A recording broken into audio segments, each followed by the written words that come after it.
Welcome to Ancient Wisdom Daily. Today, we explore 5 powerful life lessons from Lao Tzu, the legendary Taoist sage. Lessons that will help you live more effortlessly and in tune with the flow of life. Can you celebrate life and not cling to it? Can you give up control and still get things done? Can you achieve your goals without forcing? These are all themes we find in the ancient Taoist key work called the Tao Te Ching, which was written by a mysterious sage named Lao Tzu. There isn't much known about this character of Chinese antiquity, and some historians even doubt that he truly existed. But whoever wrote the Tao Te Ching has inspired millions of people to see the world in a different light. Taoism deeply respects the passive, receptive part of existence, which is generally undervalued. By becoming aware of the strength of what the Taoists call the feminine or the yin aspects of life, we'll see that effort and force aren't always the best tools in the toolbox for getting things done. In a previous video, the philosophy of flow, I expand upon the so-called flow state, known as the soft power of Wu Wei, or effortless action, also described as being in the zone when participating in certain activities like sports and painting. This video, however, explores how the wisdom of Lao Tzu can help us go with the flow in a more general sense. How can we let go and let ourselves be carried along with the river of life? How can we live more effortlessly, with less stress and anxiety? How can we live a rich life and enjoy it to the fullest with minimal interference of the natural course? The following 5 lessons, based on the writings of Lao Tzu, might inspire you to live life in an entirely different way. Point 1. Don't force anything. The master does not force virtue on others. Thus she is able to accomplish her task. The ordinary person who uses force will find that they accomplish nothing. In several chapters of the Tao Te Ching, Lao Tzu writes about the principle of not forcing. When we force, we go against the natural flow of things, which most likely gets us in trouble. Oftentimes, a fallacy we make is thinking that we can force the unenforceable, believing that when we push hard enough, we'll eventually get where we want to go. For some things, pushing hard consistently indeed leads to results. But no matter what we do, there are always natural laws that we must take into account. Lao Tzu observed that nature has its own way of doing things. Living in this world, we see that nature manifests itself in a certain order. Some things are big and heavy, other things are small and light. Some things take ages to grow, other things are born and die on the same day. We humans are bound to the flow of nature as well. The way we grow from infants to adults, the way we learn, the way our bodies function, all is bound to natural laws that we cannot control. If we force things, we put ourselves in a position in which the universe starts to work against us. This happens, for example, when we swim against the stream. We can swim against the stream for a while, but we won't last long, as it's highly exhausting. And when we finally give in and accept that forcing our way up simply cannot be done, we let go and start the flow along. When we, somehow, find a way to work with nature instead of against it, things will get much easier, and we won't exhaust ourselves so much. This means working smart instead of working hard, by setting our sails correctly and navigating diligently, so that the wind of the universe keeps pushing us forward. Point 2. Don't overburden yourself. Those who stand on tiptoes do not stand firmly. Those who rush ahead don't get very far. Those who try to outshine others dim their own light. A typical phenomenon that we see in current civilization is that people are willing to push themselves too far.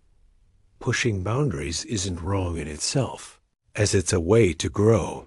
If we look at strength training, for example, it's actually necessary to overstimulate the muscles.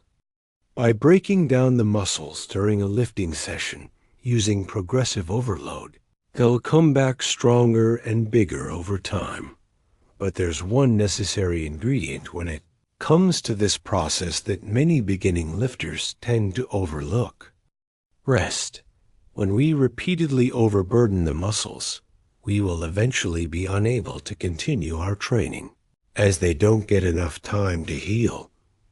Even though our intention was making ourselves stronger, we have actually become weaker. Chronic exhaustion leads to a lower immune system and also makes us more prone to depression, according to countless studies. So, why do people do this? It's because they want to become very muscular very quickly, but by pushing themselves too hard, they've put themselves in a fragile position. Lao Tzu would describe this as standing on tiptoes, as he argues that when we stand on our tiptoes, we don't stand firmly.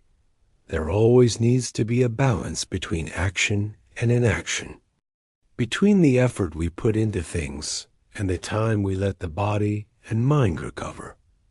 Stretching ourselves beyond our means may get more work done in the short term, sure, but as Lao Tzu observed, it will make us weak and vulnerable as well.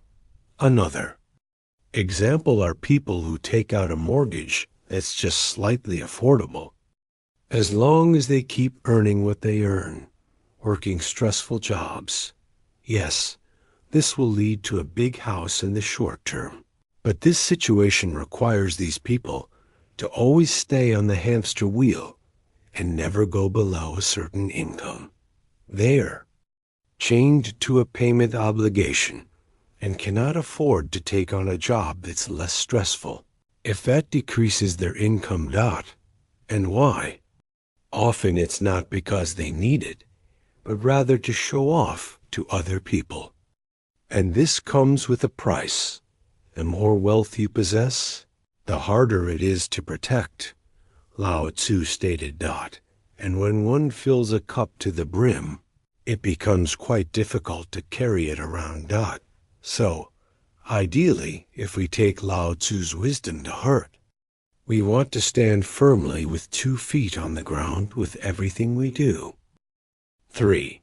Stop controlling the world. Do you want to rule the world and control it? I don't think it can ever be done. The world is a sacred vessel, and it cannot be controlled. You will only make it worse if you try. It may slip through your fingers and disappear. Have you ever observed that many of our problems solve themselves? Intervening isn't always necessary. Moreover, in many cases, intervention only creates more problems. Everything is in motion, which means that circumstances change all the time, and that today's problems can become tomorrow's blessings. We can see this in the workplace often, as there's always a certain manager who excessively tries to control all processes, and only causes stress and division within the team. Deadlines aren't being met, coworkers hate each other, and there's always drama going on. But when this manager is away for a few weeks, everything seems to go smoothly. Lao Tzu states that a good leader doesn't control, but operates from the background.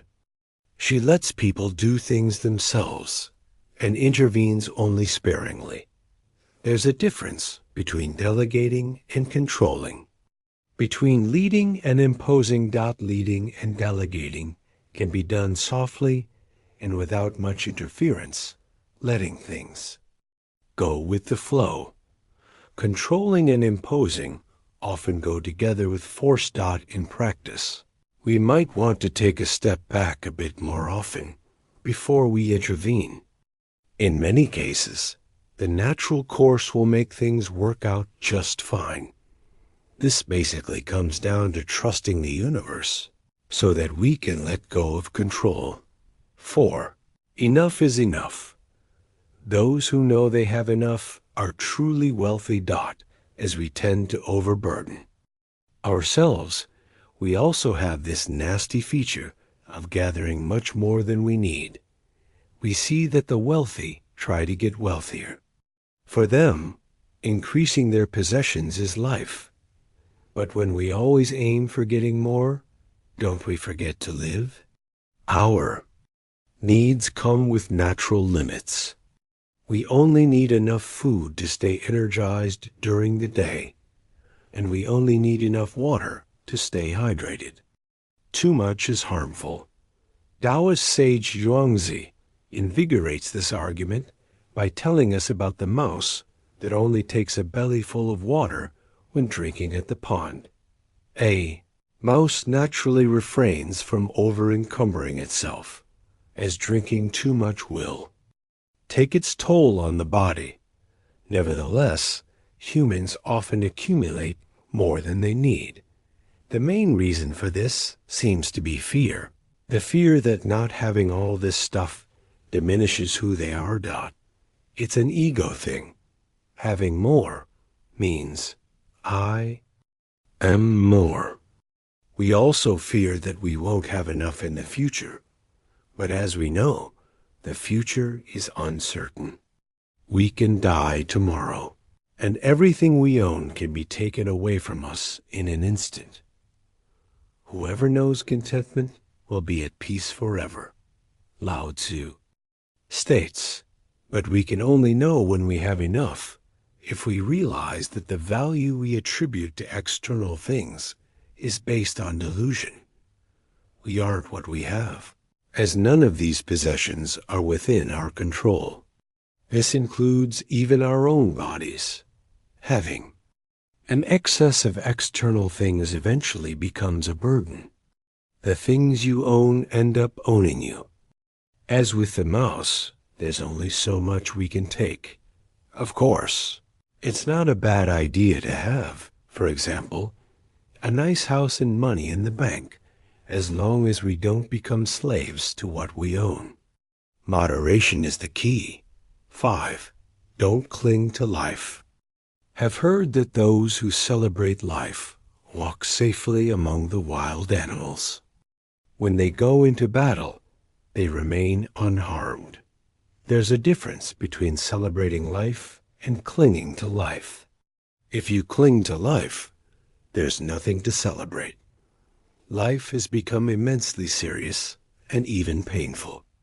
We're anxious because we see death, the mother of all fears. In every corner, the fear of death is what makes us cling to life. And how Lao Tzu puts it, those who are stiff and rigid are the disciples of death.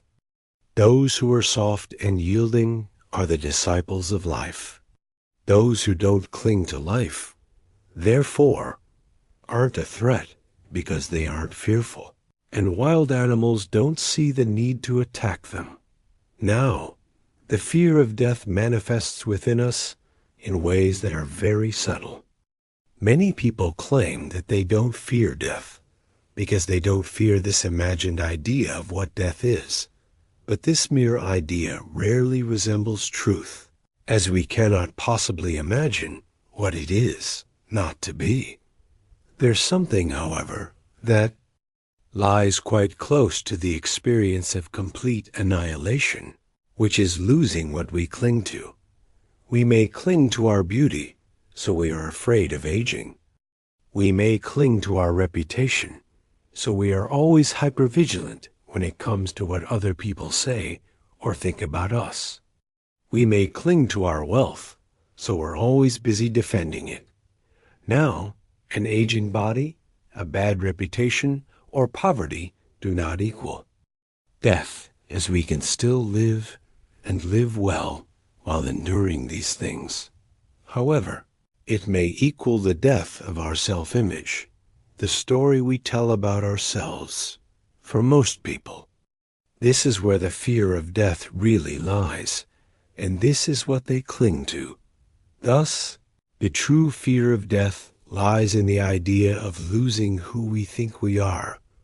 That's why in war, soldiers fear the idea of not dying in honor more than dying itself, but by clinging to the idea of ourselves and the world around us, we deny the nature of the universe, which is that change is the only constant, the story we tell ourselves about ourselves.